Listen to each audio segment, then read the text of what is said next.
Welcome to our first video on factoring using the square root property.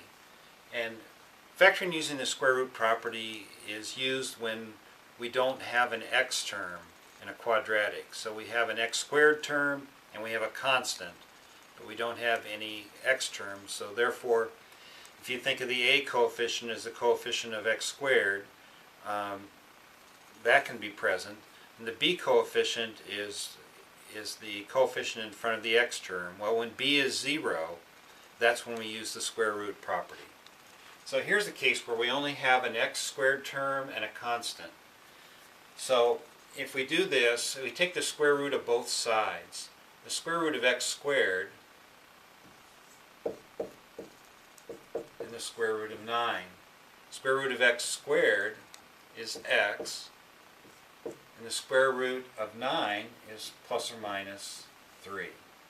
So the solutions for x are 3 and minus 3. Now if we look for the solutions, here's another example here. We have an x squared term and we have a constant, but we don't have an x term, so the b coefficient would be 0 in this case. So I want to get the constant on one side and the x squared term on the other before I take the square root.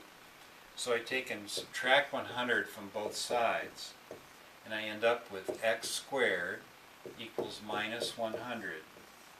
Now if I take the square root, I take the square root of x squared, I get x, and I take the square root of minus 100. Okay, well I have a problem here because the square root of a negative number gives us an imaginary or complex number, not a real solution. So in this case, there's no solution.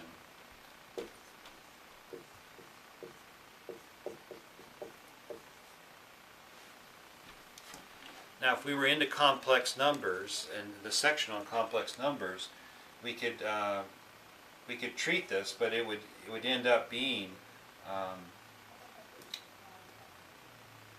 an I times square root of 100, which would be 10I, and I is the square root of negative 1.